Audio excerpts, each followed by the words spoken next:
Zambe monene, Zambe monene boye, mosusu azali. Bolamu na yo etikala grave na mémoire avi na ngai. Nakoki te na bosa na mosika ngokenda kozwela ngai. Zambe monene boye, mosusu azali. Tina misisa na ngai nzoto erapele ngai yo nde Nzambe avi na ngai. Naza na tenya bolingo na yo Nzambe natondaka yo tie. Oninga na ngai ya kati ya motema, mosusu azali te.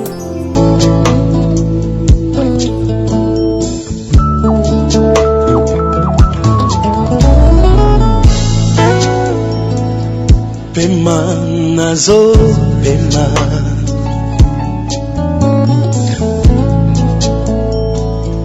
pema nazo pema, Nzambe na yo kati na ngai.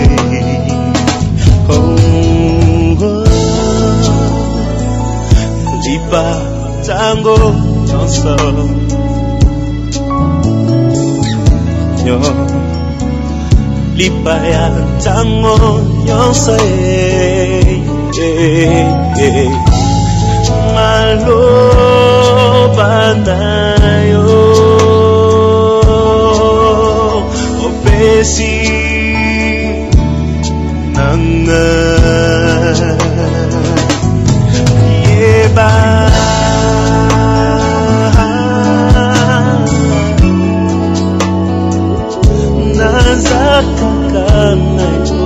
basusu bazana bandeko, bazana ba héritage, menga na zakaka.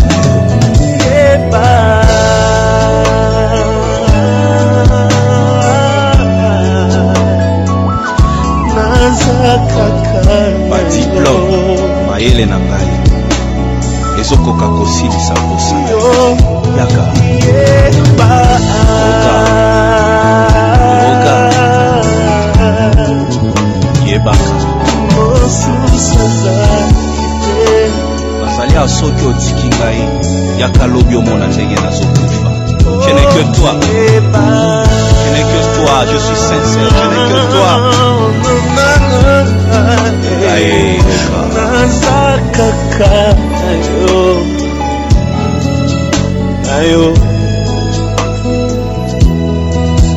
Quand je fermerai le ciel et qu'il n'y aura point de pluie, quand j'ordonnerai aux sauterelles de consumer le pays, quand j'enverrai la peste parmi mon peuple, si mon peuple sur qui est invoqué mon nom s'humilie, prie et cherche ma face, et si se détourne de ses mauvaises voies, je l'exaucerai de cieux, je lui pardonnerai son péché et je guérirai son pays. Mes yeux seront ouverts désormais et mes oreilles seront attentives à la prière faite dans ces lieux. Faite dans ces lieux, comme la prière que je fais maintenant. Sois attentif. Kombo na yo eleki nyonso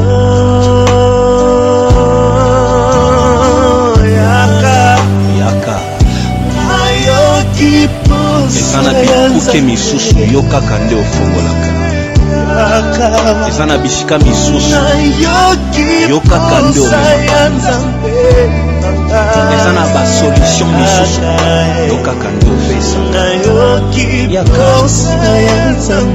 yaka osana yo emati mitema ya bana okoki osala te eske ozoyoka eske okoki osala te yawe yaka bien salelanga ngolu na yo oga yaka yawa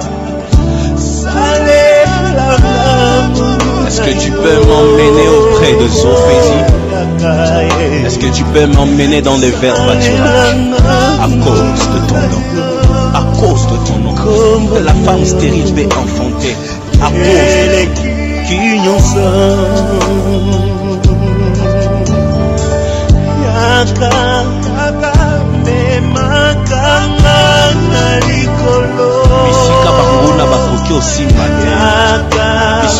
maboko ya banini ekoki okoma te nde bisika nalingi omema ngai omema ngai likolo ya ngomba oyo eleki nga molai. Emmène-moi, je quitte la poussière pour la cour de grand. Tu es capable de le faire, n'est-ce pas? Emmène-moi.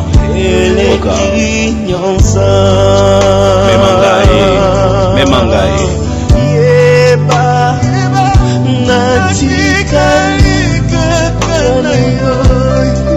Suswazate. Yeba. Masuma bwesoko libisite nani alibisa na kasi. Nayebi adresse mosusu te nazaka na yo bisika nakimelaka eza kaka ngwende na yo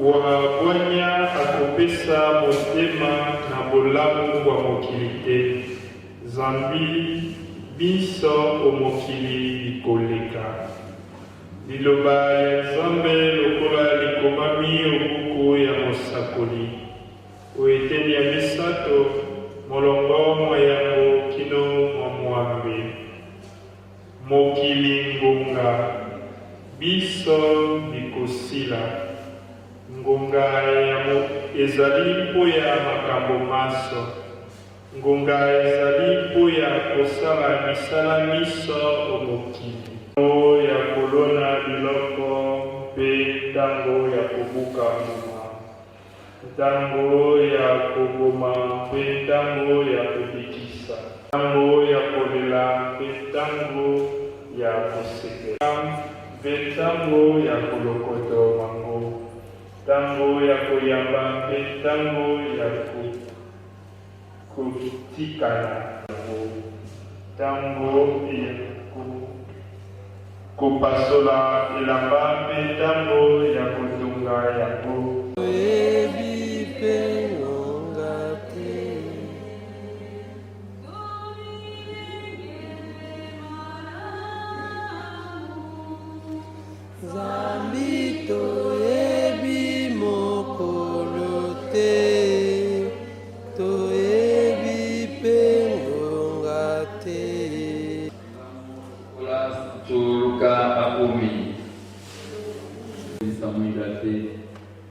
kasi botikana bilamba wa nzoto mpe na mwinda mopeli yo maboko kosa lokola bato bazali kosila mokonzi wa bango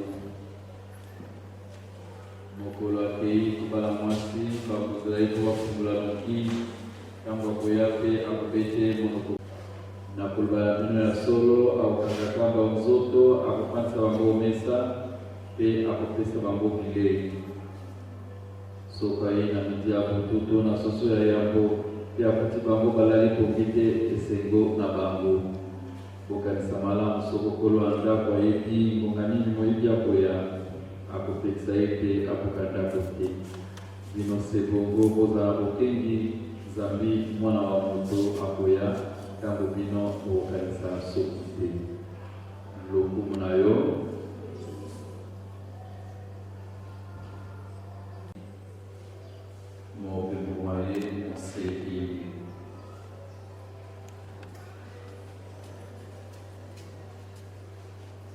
yango tosangani oti tobondela ngolu ya nzambe nzambe na motema ngolu aka bongo koyamba ndeko wa biso nzoto ya biso na ndenge ndeko ya biso alali boye yalitobele kolakisa biso banso okoleka bongo atako pasi mpe tokisaki ye ndeko ya biso asukisi mobeko mwangi toye bongo na ndeko ya biso na esika eye okosoba mokonzi mokozaka bongo oyambani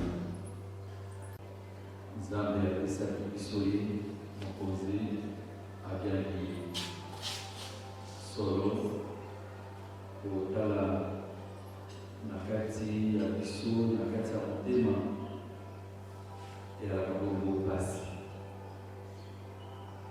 te baprojet ya ye manso masuki bongo na kati ya pasi wana mokonzi ene atandela biso libota bayebani loboko kabokasi bwa ye bagrâce tosengeli na yango na kati ya souffrance ya boye na kati ya pasi mokonzi ene ayeba koasiste biso bongo eza mpo ya kolakisa te toyebi mokolo te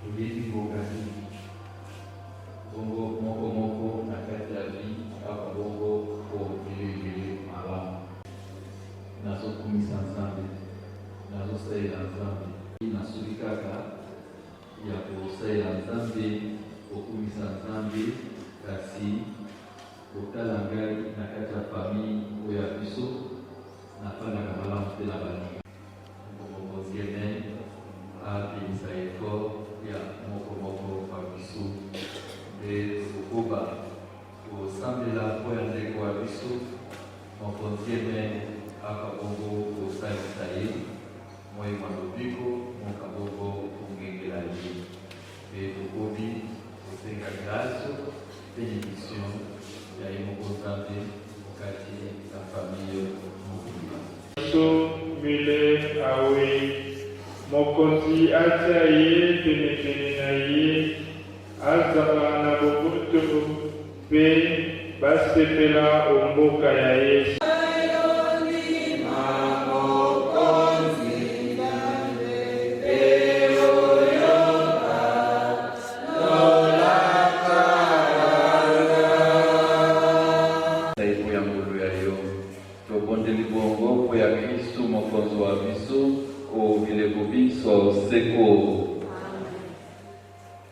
mokonzi azala na bino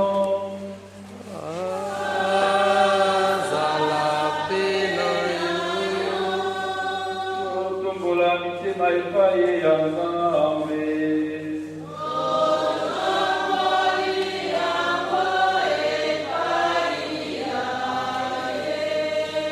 totondo mokonzi nzambe wa biso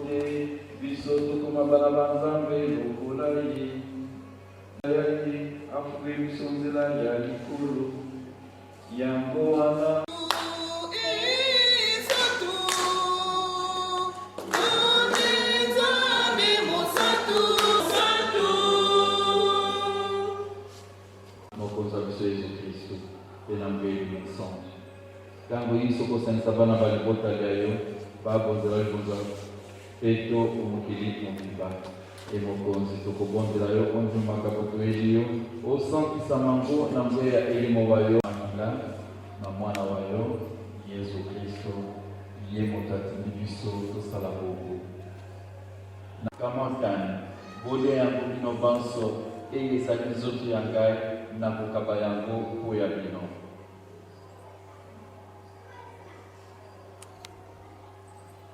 akamati pembeni atondo lisusu apesi bayekoli bayalobi kamatani bomeli yango bino banso ezali keni ya makila mokai makila mabandeko basika mpe baseko makosopana mpo ya bino mpe mpo ya bato banso na ntina te bozwa bolimbisi bwa masumu bosalaka boye mpo ya kokanisa ngai asepi na nkembo mpe abuti yo likolo sika tozali komile kozela mokolo ya kozonga bongo mpo ya kotondo yo tokobonzela likonzala santu kopesa bongo tokobondela yo otala likonzala ya eklezia yo ezali likonzala ya mwana yo mpenza elimo santu abongisa biso toka komipesa na yo mpo tozwa bomoi bwa seko elongo na moto mosantu maria mboti wa nzambe elongo na santu yosef kolongani wa ye elongo na bapostolo na bamartiro elongo na santu kiadira na basantu banso bakosambelaka mpo ya biso emokonzi libonzali ye ezongiseli biso bondeko bwa yo tokobondela opesa bato banso koboto na liziki olembisa boyambi mpe bolingo kati ya bana bayo bazali na ino mbebo avance batela papa wa biso François, batela episkopo wa biso Fridolin Cardinal, na ba episkopo bansi, na banga nzambe, na ekolo mobimba. Kanisa pe mosaleli wayo, mili na biso obelie mboka yo. Na baptisi bongo kiliwali ya mwana yo Yesu. Aseka pe mokolo Kristo akosekisa bato banso. Mokolo wana mokonza kobongola nzoto ya biso ya mawa ekoma lolenge na nzoto ya yango ya Kristo elongo na ye mpe okombo ya ye tokopesa lokompe nkembo na yo tata bokasi nyonso ozali na elimo santo nzambe moko obileko biso seko.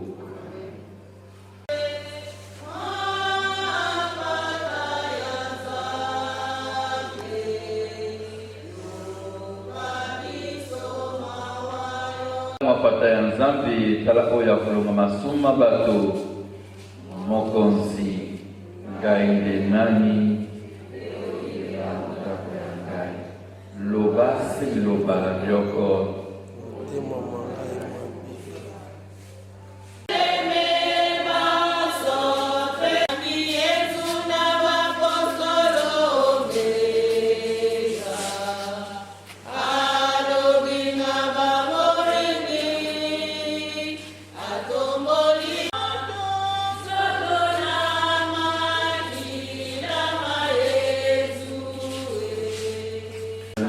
Roselio limbisa mosaleli wayo Muller atiki biso aza na masomo lisusu te oyimbisa ye oyo esengo ya lobiko tobondeli bongo mpo ya Kristu mokonzi wa biso obileko biso seko.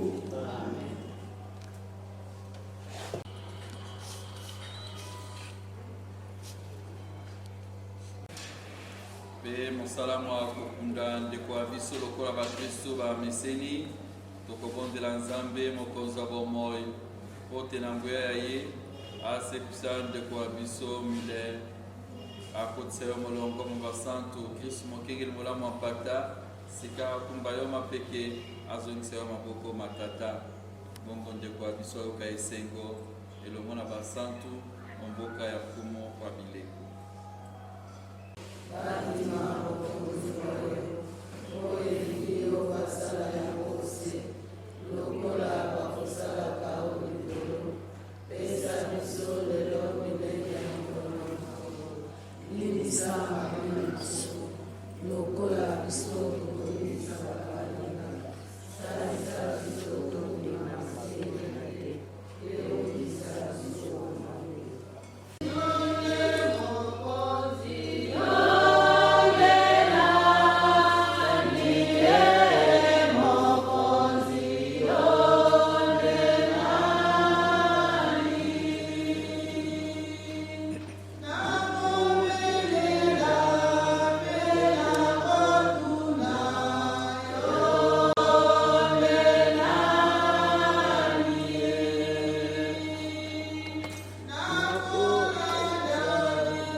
Nzambe yo kangolo lokotika ndeko ya biso Muller po maboko mayo tozali na elikya ene etenda soki mokolo masuka elongo na bato bansi baoyo boyambi Kristo Nzambe tangolo tokosenge yo otandela biso matoyi ontima losambola biso oyamba mosaleli wa yo ndako ya yo bisoba etotikali na ino aonse peleni sabite malamante ya mayo tobonde libongo kombo ya Kristu mokozi wa biso.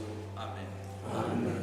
Bongo na lusambu esika okendo motika le kakote maseko lobi bongo mokozi oyo azali nzela mosolo.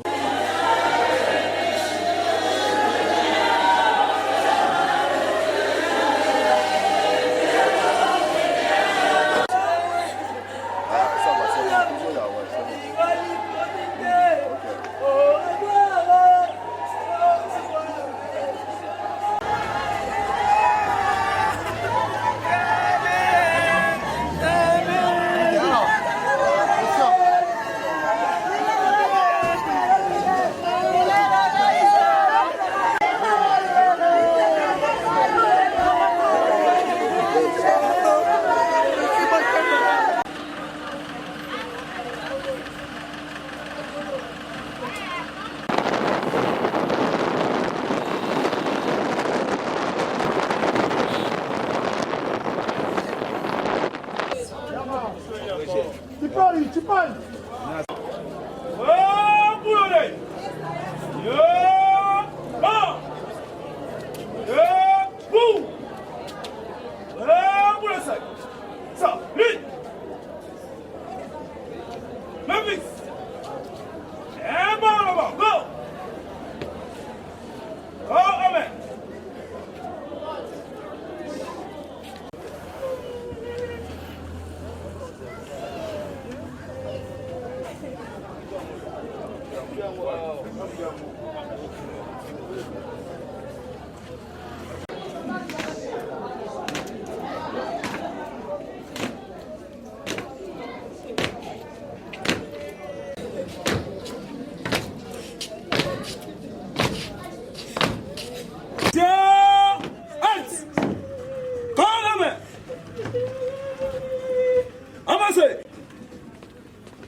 Bogare.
Poko ete biso osangisi biso nesika oyo pona moko na kati na biso oyo asili kozongisa molimo na ye epai na yo.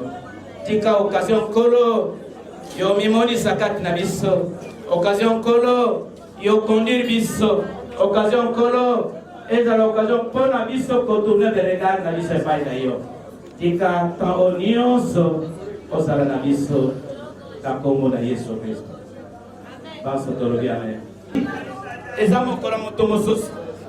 Mais attention s'il vous plaît, il y a quelque chose après la mort. Et là on dit le voyer d'ailleurs. L'IA, c'est là, ça la nuance. Mais il y a un jour, il y a la mort qui t'attend. Et l'IA, il y a le. C'est une occasion pour l'angaï, pour la yo, pour la biso. Et total est là. Le lengue bisotoli qu'on vivre en 4 mois. Je vous dis, c'était un mardi. Na monaki mine. Na senelo ya kofi azongi seba mo ina ipa na zambe. Na monaki na musika. Na quartier ya vandi na quartier na vandi. Na musika yeye wanazotambola.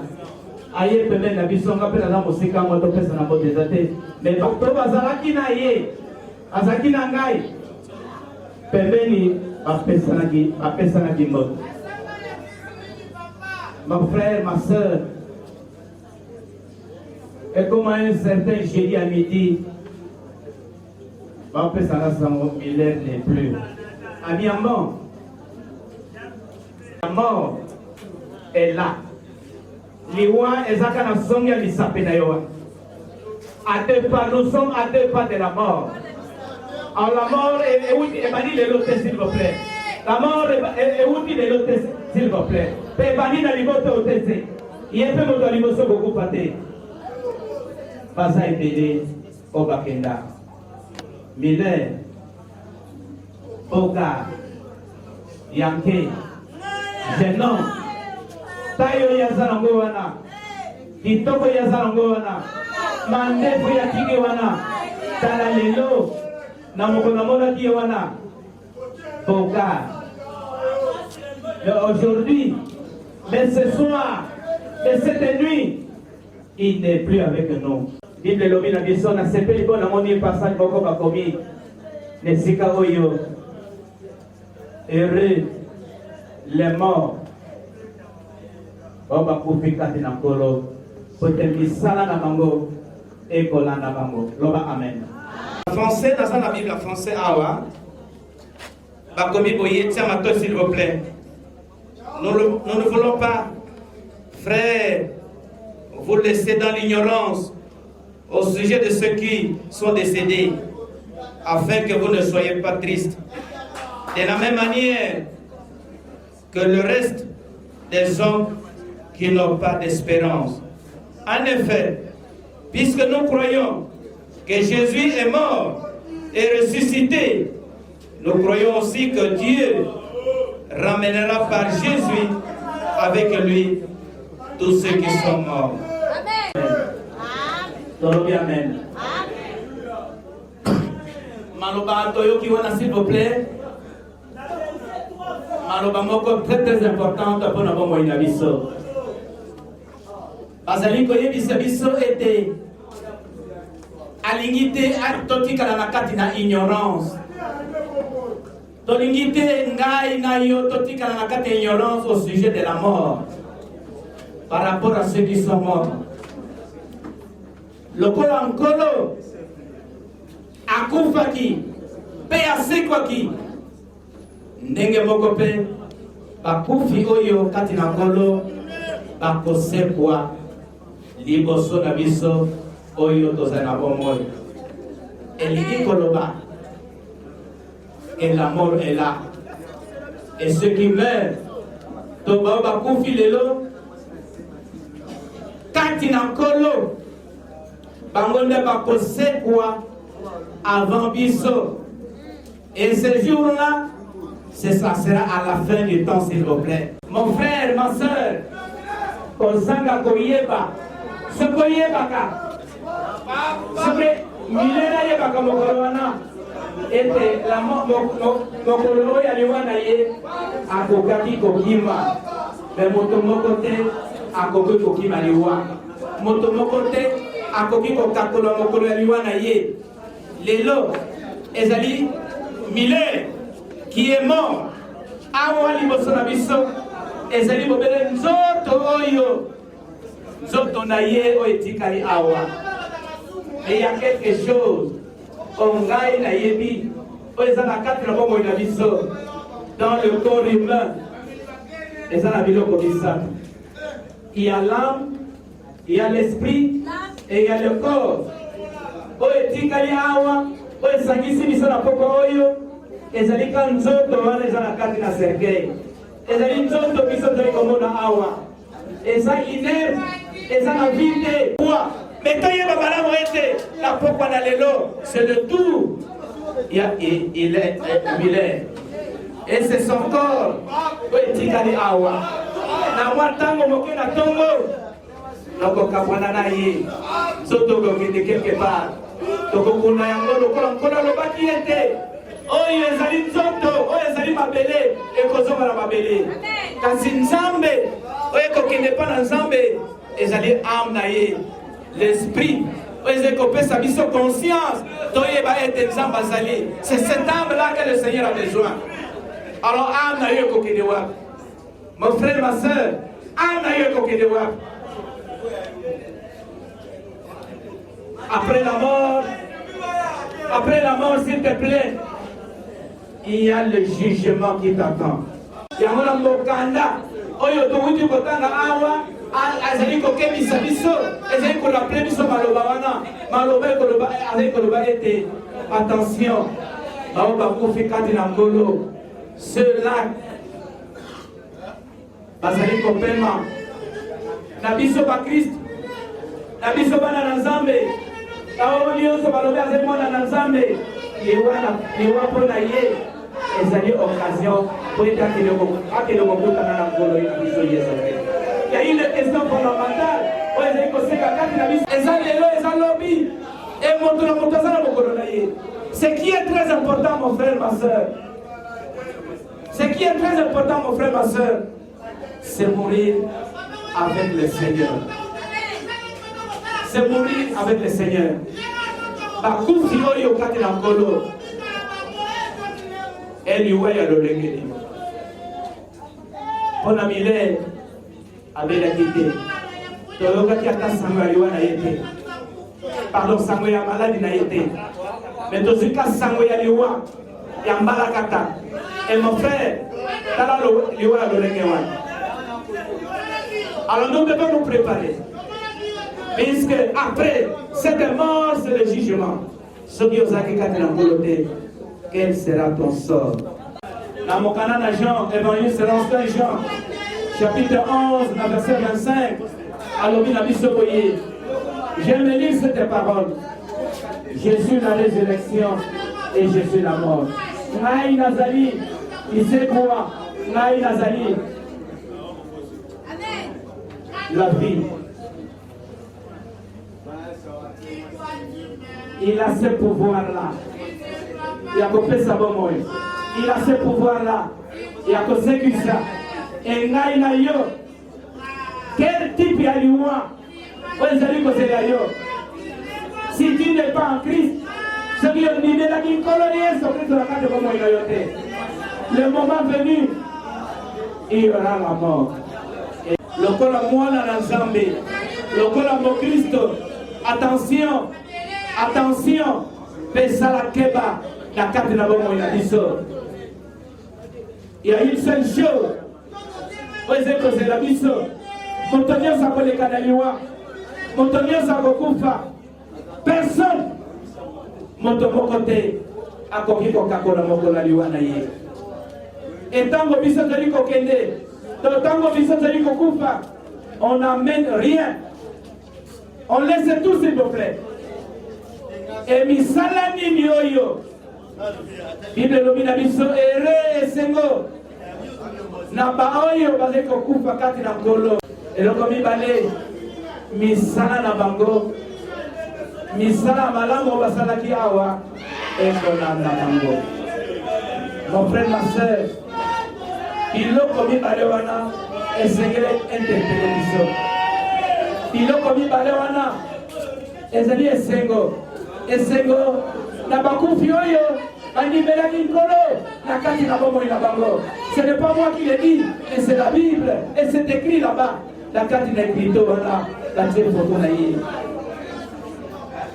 esengo na baoyo bazali kokufa na kati na nkolo po ete bazali kondimela bandibelaki nkolo na kati bomoi na bango, azalaki na nkolo na kati bomoi na bango. Esengo na mokufi oyo azalaki tango ye azala bomoi andimelaki nkolo, ayebaki nkolo ete azali mokonzi na ye mpe mobikisi na ye. Bwaki deronge yo oyo oza kosepela na poko na lelo, c'est vrai, c'est une bonne chose, mais yeba un jour tu vas passer par cette mort. Okoleka na nze na liwa eliwa ya lolengeni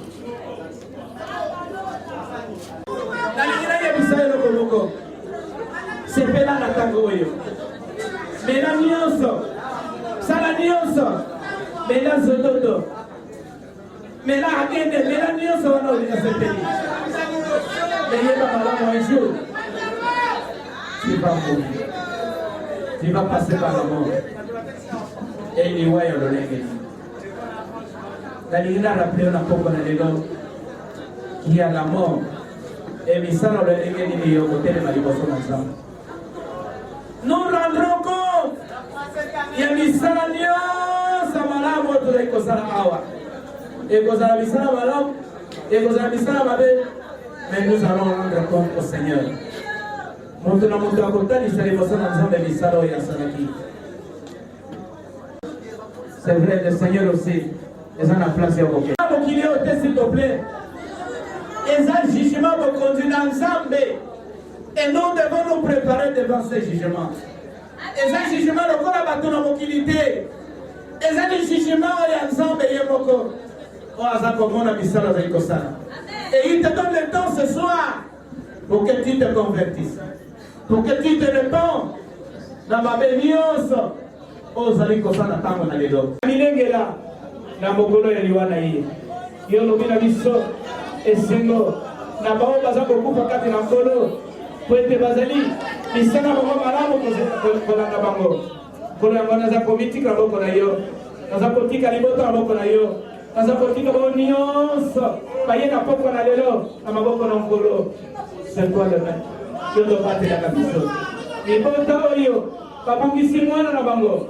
Zambe maman, papa, bandeko nyonso, bayeko kabola, pasi ya liwa, o Zambe, tiki banso maboko na yo, kopambola moko na moko. Utuna lelo, le reste du programme na biso, manangonga oyo, kino, tokokende kotika nzoto ndeko na biso, nesika oyo ebongisami, Zambo kamba biso, wazali nkolo pe mobikisi na biso. Nasotolobi, amen.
Nzambe kobela yo na nzela na ngai ete eke yokomona loboko yesi raison de la future c'est impossible esina soki ndimi osambeli na ngai elongo losambo kotala mpe te mabunga na ngai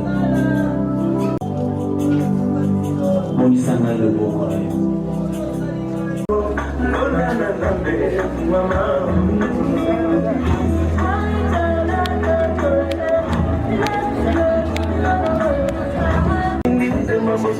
Nous excuser. Par rapport au programme que vous détenez, nous sommes en retard.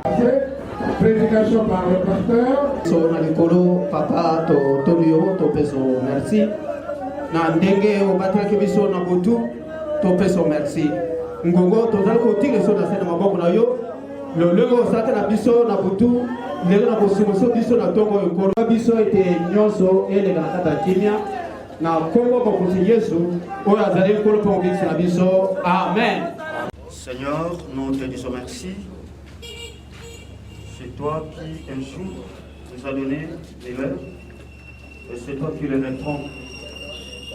Nous n'avons rien à faire face à ta volonté.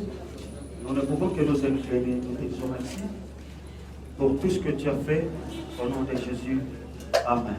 Ezali na mokanda na Luc chapitre 15 pendant le verset 11 qui nous n'attendait.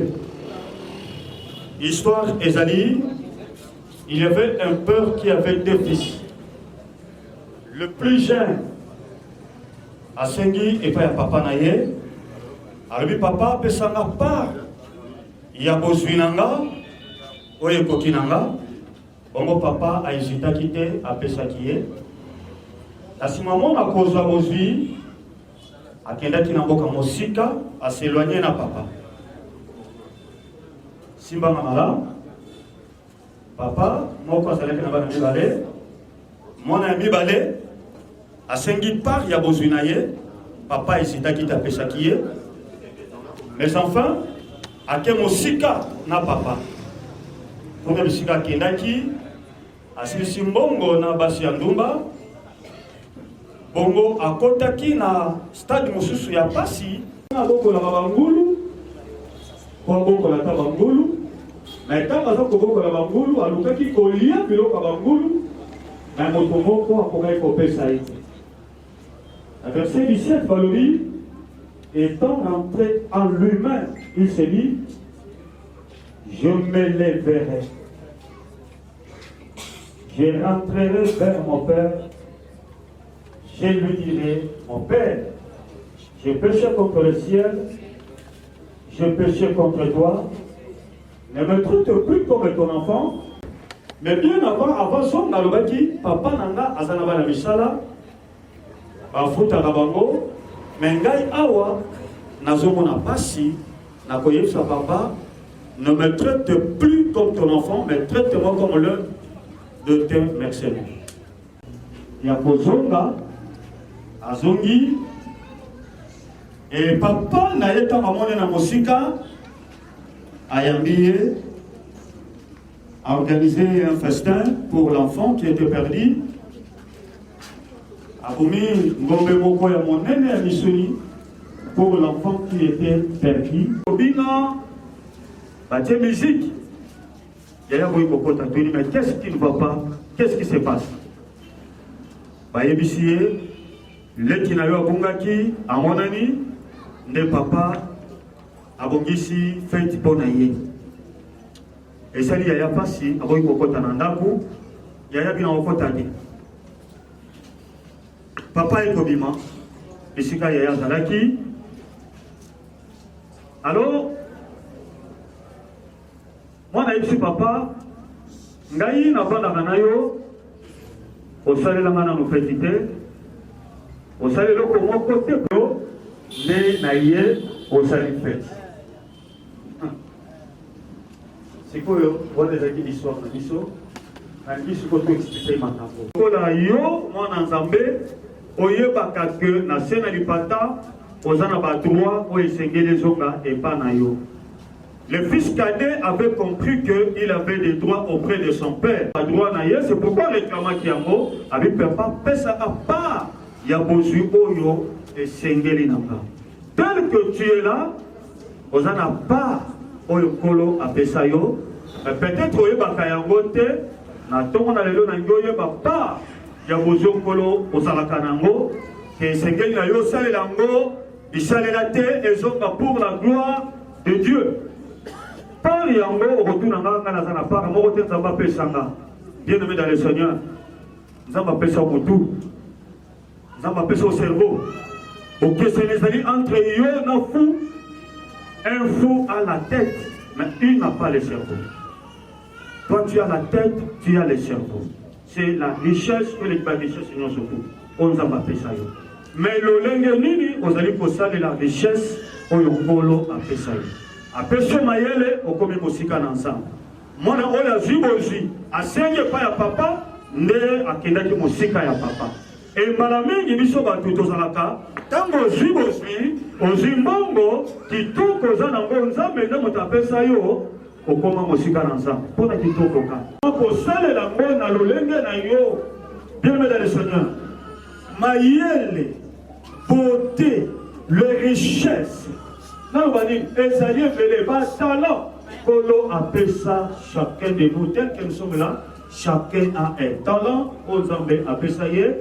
Mais de quelle manière vous allez posséder le talent pour l'appelle ça yo? Par contre, comment on est musical dans Zambé? Parce que vous avez maillé. Talent. Talent, biso batona mokili. Parce que vous avez un bongo et comme ils sont musical dans Zambé. Vous avez un bateau à Zambé, la bateau à Passi, ou comment musical dans Zambé pour un bongo. pour le monde kosoba, pour nanda kosoba, nde commission mosika na Nzambe. Mwana wa zwi kozwi nde akendaki mosika na papa na ye. Boni biso bato na mokili. Na ba talent oyo zanango kola pesa yo et komisa yo mosika na Nzambe. C'est cela notre problème. Oye ba droit ezalaki mabete. Maintenant moment na sengaki ba droit parce que yebaki était pas ya papa azali na part ya bozwi. C'est pourquoi il ne pouvait que le réclamer. Mayele et komisa mosika na Nzambe. Biso ba totote ya bozoma lokola toza mayele tende toza kobatama na koteya. Ozana mbongo et commission mosika na Nzambe makambo lokola boye ya jeune frère na ba kufi ezali kambo fo etili kangano na réflexion ndekoyo tanga moni passe bisika kendaki azubo zwa kiya to mona passe tanga moni passe etili na réflexion mboka na biso Congo période où tu allais traverser, les années période où ils ont posé un avion dans la réfléchir. Développement dans mon qui pendant le moment il y a la crise, les années le moment il y a côté, le moment il y a la crise. Mais pendant la souffrance na yo, la passe na yo au réseau na canine. Par contre yo to da kofina, to da kofinga batu, tu ne réfléchis pas. Viens me dans le ciel. Laisse-moi te dire ce matin. Que vie na yo et d'aller dépendre des ressources dans Nzambe et ça ko dépendre de yo. Ce ko yebi oyo sali dans Matthieu chapitre 13 à partir du verset 16. Mokolo ko Yesu apini ba ye koli na ye ba tu ba bakani ni ponanga oza messi oza prophète ozali balobi ba wadi zali bango siko bino bolobi nzana sana Pierre azuma loba alikoza messia. Yesu ayebisi ye, je te donnerai les clés du royaume. Oyo kofongola na se, likolo fongola vi. Oyo okanga na se, likolo ekanga. Nangina loba boy, vi na yo lelo ezali ko dépendre eza maboko na yo. Soki osali quelque chose, la volonté ensemble, Nzambe exécuter oyo koloba, oyo kosala. Donc ce qu'on a pas dans Nzambe belé, pendant que les choses ne marchent pas, au lieu de réfléchir, yaza kolela, yaya kolela et pour changer situation dans votre vie. Je pleurais aussi. C'est vrai, je pleurais aussi. La minute où attends ton église, il faut changer la situation de mon côté. C'est plutôt de réfléchir. De vous accueillir, un jour, vous êtes au pays, vous êtes accueilli. Laisse-moi te dire, Moka, Yabamine, le nom de la possible, la moto qui est de Gouna. Oui. Et ça vient. Mais pour moi, quand on a commandé les alliés, ils ont réfléchi. Un jour, j'étais à Dubaï, quand je suis arrivé là, j'ai vu un pays désert. Mais la façon dont ces gens-là ont transformé leur pays, on y mettait des alliés. Ça, c'est côté lié. La Bible dit, Alobi, Yemoko, je me lèverai. Voilà, moto et moto, et allés pour ça la malade. Alors bien na côté lema bien aimé au quoi sama wapi au tikala kaka ya quoi sama lema ici pour moi. Vous savez le diable n'est pas gentil. Le diable n'est pas bon, il ne faut pas vous affectionner avec lui. Le diable est trop méchant. À couper sur l'illusion, vous savez, vous allez acte beaucoup grave, vous avez encore le saluté. Ne l'écoutez pas. Ne l'écoutez pas. Tellement, il faut qu'on y s'en aille. Attends, le nom sur le accident vie. Et qu'il ne commence au salaire, on va faire ça. Il n'est pas forcément dit qu'on compte dans la liba, la wana. Parce que, parce que c'est mis accidentellement. Non, non. Réfléchissez. Et bah, tu vas savoir, ah, vas-y, moi, n'en est à quel côté, avec la parrain. Et peut-être que mon gars, il y a beaucoup de gens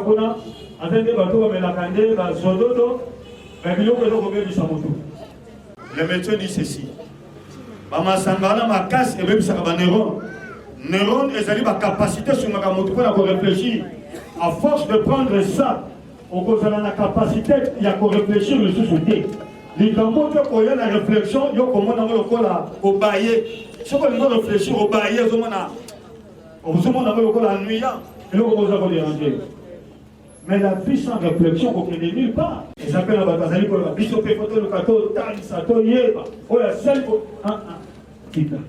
L'élément qui est indépendable. Ce que les gens sont les alliés dans la famille, les soukakaka avandés dans les koloba, l'élément qui est indépendable. Cet enfant a dit, je me lèverai, j'irai vers mon père. Je me lèverai, j'irai vers mon père. Bien-aimé le Seigneur, tellement ici qu'au Kouïsama. C'est seulement que le diable te dira, ici on annonce les aggraves, nous avons connu sauter le bouton. Laisse-moi te dire, Dieu est compatissant. David est allé Koloba, dernier Madeleine est allé dans le Kolo, Dieu peut bonté ensemble, ils allaient à bonté ensemble. Vous savez, Dieu punit l'iniquité de peur à leurs enfants, la Bible dit, de première à la 4e génération. Mais Yoka, bonté n'a pas à la 4e génération. T'as la bonté ensemble. Les gens qui sont dans la même génération. Bien-aimé, Dieu est miséricordieux. Qu'on ne vous trompe pas. Ici, vous voyez ça tellement ce matin. Quand tu as la mission, quand tu as la mission, na ebité oza motuto ozana David azali kolobana ko sepela na kende na ndako na ebembe te bisika na fête parce que ebembe na ko réfléchir. Je vous raconte une histoire. Un jour David a perdu son enfant. Mbona na ngo ezani bien aimé. Mona asa kobela David a boyi kolia pendant 7 jours mona kufi. Le 7e jour, David se lève. Maman va dire que bana l'été, Bayaya ko bazaki na bolingo de ko na été, et bebezana nous wana bambaza ko ya ndengeni. Mais David il a fait. David a servi le Koya dans 2 Samuel chapitre 12 à partir verset 13 tukuna au moment de l'histoire na ezali sikawa. Alors David a servi le Koya. Basali ne babi li kambo yo na to mona ya moté. Pesa biso ndimbola ya le kambo yo sali. Yoka David, mutamaye. Alobi na bande ko gêner na bande ko kila na kanisa kinzamba ko kiko yokela ngai mawa ko tabekisa mwana ko menza basali mokano na ye na minute oyo nazana likamba ko sala te moi j'irai vers lui mais lui ne reviendra pas vers moi tala motamaye alobi moi un jour j'irai vers lui mais lui ne reviendra pas vers moi le frère qui est parti un jour moi et toi nous irons vers lui, mais cependant, lui ne reviendra plus jamais vers nous. N'est-ce pas? Et ça, vous voyez? Il y a des biscuits qui sont mais un jour, ils sont des biscuits. Alors, à réfléchir. Alors, pourquoi générais-je? Non, pour gêner le sous-soponani, il faut en réfléchir. Il est parti avant toi. Et nous, quand on va te cacher, nous, qui m'a cassé pour les cailloux. L'objet de Witi, Jili, Tozakoya. Donc, comme il y a qui 3 personnes sur les 4, ils sont les 4 personnes. L'homme n'a pas. T'as la maquille. Donc, comme il juste la RTNC, le coup là, il y a moto, il y a lundi, chauffeur va candier ici. En tout cas, tu peux pas être côté, il y a état critique qu'on a. L'homme n'a pas de le lobby en vite, tout va en vite. Dans mon côté de condamner qu'on a vu sur le éviter la retour de Seigneur au salam, qu'on a eu. Mais c'est le temps de réfléchir. C'est le temps de réfléchir. Yo savons oya awa togolongola. Togolongola bilamba. Donc, il dit qu'on était yonde mon tout vraiment de ça la radette. Pour le décider de ça, il faut réfléchir, il faut moi, je suis initiative à papa. Tant que je me leverai, je vais sa papa, je suis ensemble, je suis ensemble. Tant que je suis au lieu de papa, papa n'a pas été mon caliboso. Alléluia. Vous comprenez l'égalité. La disposition de la personne de Panza, vous amène à mon ayo, à pour ça, pour ça, oyo, et ça n'a pas été Nana Lobi, amen. Amen. Mon ensuite, il candidat Zonga. Maintenant, on va dire qu'il y a papa naye à monier. aïe. Les soldats dans Luc, chapitre 15, verset 11 à 32. Papa a mon imana, papa aïe, ayambi mwana. Yoka mwana bani kwa papa, kosonga sur le mwana te, zango ko la ka mwana basere na papa ko dazo kipeta. Bisika ya sur bana, papa azo pesa ordre. Albite boso ba, boche na loboko, boso sandal, boche na lokolo, boso na ba kitoko, bolata. Mwana ko za ko mona akufaki, asedwi. Il suffit yo au salela talent oyo zanga pesa yo okomona utilité ya talent wana kati na yo. Nzamba kopesa mo talent etika pesa, akopesa talent pona utilité moko boye. Nzamba so bapesa yo donc d'abord yo moko za bénéficiaire et nzinga pe ba za bénéficiaire nango. Amen. Tellement bisika okoyaki. Tellement soit décision zonga et pas ya papa. Et réfléchissez. Okoyaki lisumu nini kwesaki yo tellement. Okoyaki wapi tellement. Yo soko mo bimakana mibali ya bato. Lokola yo bebisaki ya yo ngenge. Otambola ki malamu te. Yaya kata viona tellement zonga pa papa. Amen. Ezana bande kwa basi mswalo baka mobali ya moto azalaka te. Pona nini parce que ye azana mobali te. Yango na ko respecter pe mibali ya bato mususu te. Yaya tellement zonga et pas ya papa. Tellement zonga et pas ya papa. Que Dieu bénisse sa parole au nom de Jésus. Indumbi Miller. Il est né le 20 décembre 1982. Il a fait l'école primaire à l'école Mamanto, Camp Munganga. Il est diplômé d'État de l'école Institut Pamois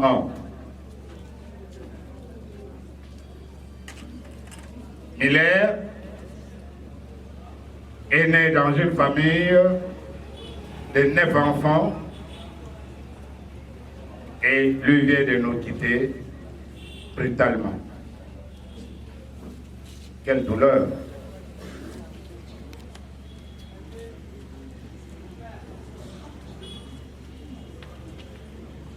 Comprenez mon émotion. Notre cher frère, tel que vous le voyez dans ces images, calme, doux,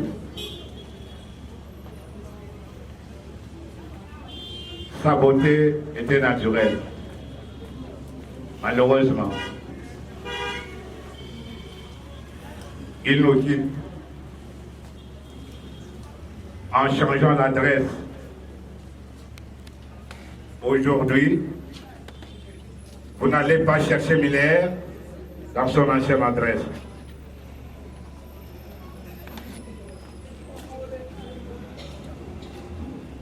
Il a trouvé une maison, une chambre à laquelle il ne va plus recevoir.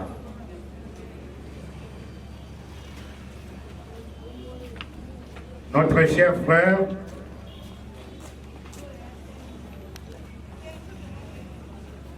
c'est un patrimoine que la famille vient de perdre. Sinon, la famille pouvait faire quelque chose pour chercher là où on a déposé l'âme de Miller. Frères et sœurs, notre frère nous quitte avec beaucoup de témoignages. Si vous donnez le micro à ses amis du quartier, l'école, nous pouvons arriver jusqu'à 15 heures. Mais ce n'est pas important. Pour ceux qui le connaissent, notre frère nous quitte sans avoir de problème avec qui que ce soit. Nous en sommes reconnaissants par sa façon de marcher, d'être, de vivre. Si nous pouvons avoir encore un autre millénaire comme celui-ci, mais je ne pense pas. Un boulevard à laquelle tout le monde va prendre. Personne ne me dira qu'il ne va pas prendre ces boulevards. C'est une ordonnance divine qui est tombée et aujourd'hui il n'est pas avec nous. Chers frères et sœurs, je ne peux que vous remercier pour votre attention au sujet de biographie de notre cher frère Hilaire Ndoumbi. Je vous remercie. Et je vous remercie encore une fois de plus.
comme Kozonga.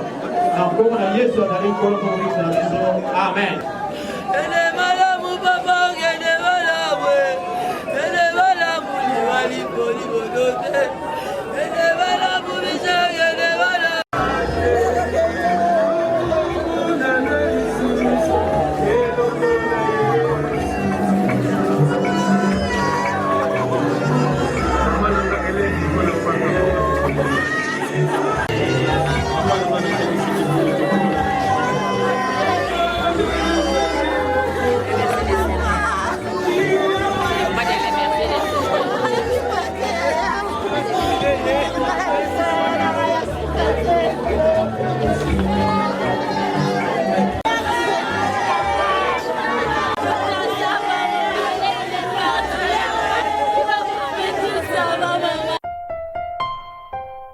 oza nzambe oyo monene boye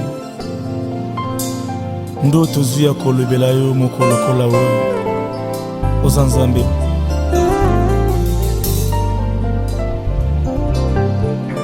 Zambe monene Zambe monene Zambe monene boye mosusu azali bolamu na yo etikala grave na mémoire avi na ngai nakoki te na bosana mosika ngokenda kozwela ngai Zambe monene boye mosusu azali tina misisa na ngai ya nzoto erapele ngai yo nde nzambe avi na ngai naza na tenya bolingo na yo nzambe natondaka yo tie moninga na ngai ya kati ya motema mosusu azali te nayekola kolinga yo uta bomwana na ngai nazokana ntina suki ya pembe nazala na yo lokola nzambe oza nzambe akotika te na bomoi mosusu azali te yo nde nzambe monene boye nzambe monene boye nzambe na ngai aleluya ngai oyo nakola na nzembo na monoko koyemba yo mokonzi nzambe monene boye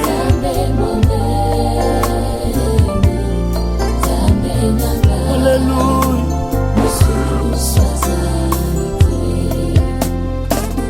bato sekwisa bakufa kasi yo nde ozobika kaka onzulukaka te ye soko ozonga kaka ndengo mataki ye oza nzambe na bibele nzambe mosusu azali te yo nde spesialiste kokausa bapisoli ya miso na mitema nzambe oyo akausaka pisolo etangi nanu te osileli nango na mitema ezanga te histware mpe koyebana te boyeli na yo esilisaka matanga mpe bato bapanzani soko ya katendela Je veux la vous souhaiter, mais tu es partout là où je suis. Notre frère Miller n'est plus là où il était, mais il est partout là où vous êtes. À ce qu'il a pris sa vie dans votre mémoire, il vit dans votre pensée, il vit dans votre cœur. Ce jour, il a émis le fils de chemin du paradis, raison pour laquelle vous êtes là. Pas seulement aujourd'hui, car vous n'êtes pas venu me déposer, mais vous êtes venu l'accompagner. Accompagner pour revenir à chaque opportunité de rendre visite, afin de pérenniser son existence dans votre pensée. Quant à nous, le chemin du paradis, nous vous garantissons un entretien régulier des sa dernière demeure, pour que, au moment de vos visites, vous ne soyez limité de votre nouvelle fleur. Alors, sans plus tarder dans le recueillement, je vous prie de commencer la procession sur le chemin du paradis. natsali na bokebi na rétroviseur à la vie na ngai moni lolengo kotisa bapasi na kobe ya bozambe na yo zoyimbo na ntina oza nzambe oyo tosangani tosanzolawa yesu yawe toyeli boke mpo toloba ngo mongongo makasi yesu uko Bwana wa majabu, baba wangu, uko Bwana, baba wangu, Bwana Bwana, Bwana, Bwana. Hakuna, hakuna, hakuna. Nakosenga ke kimia ezala na famille na ngai. Nakolinga te ke mutu mabe akote lisusu. Azalaki ne kimia azalaki bien na ville.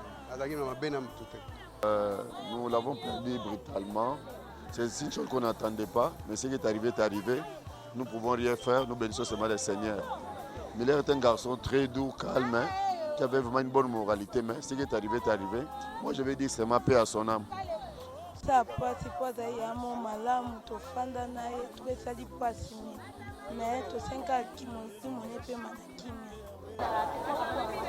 On peut retenir beaucoup de choses. Premièrement, c'est son comportement. Son comportement vraiment a attiré mon attention. C'est mon petit.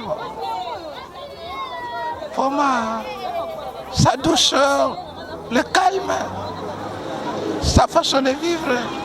Bon, c'est un événement douloureux. Nous sommes tous choqués. Nous sommes estomaqués, donc Nzamba Pesaki, Nzamba Zui.